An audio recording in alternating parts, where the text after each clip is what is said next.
Constitution protège-t-elle tous les résidents, que ce soit des Français ou des étrangers, et garantit-elle la liberté, l'égalité Et la et fraternité. la fraternité?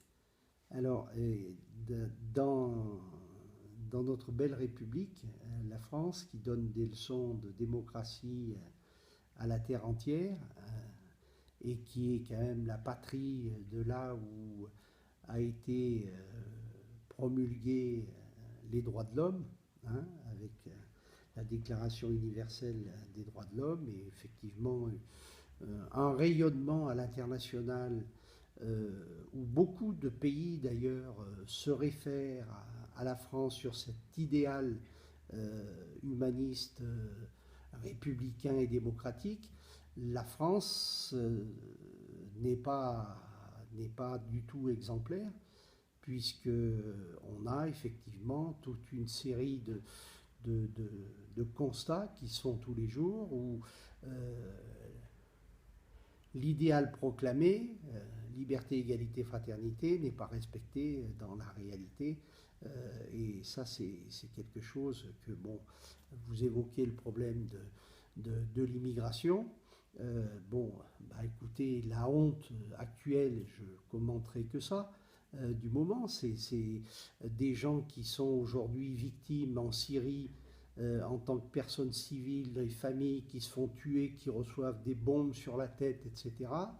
On leur mégote un droit d'asile qui est qu'un droit universel, intangible, proclamé par la France, qui en était le fer de lance dans les conventions internationales et autres, et pour autant de façon ridicule, sous la pression de l'opinion publique aujourd'hui qui est complètement conservatrice et qui est figée sur ces problèmes-là, on en est à refuser d'accueillir des gens qui relèvent inévitablement du droit d'asile. Quand vous faites la démonstration que vous provenez d'Alep en Syrie et qu'on sait que vous avez pris des bombes, il n'y a qu'à regarder la télé, c'est pas dans les secrets des dossiers. La réalité est que on dit à ces gens-là, ben écoutez, on les reçoit en France au compte-gouttes, etc.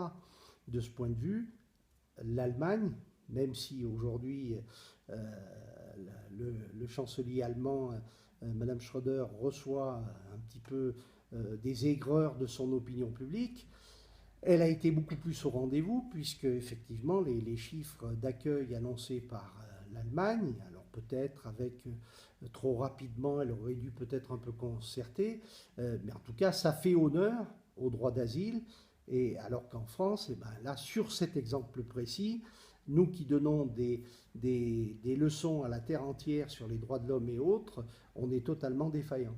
Donc voilà, je resterai que sur cet exemple, mais je pourrais vous en donner un certain nombre d'autres. D'accord, c'était très clair.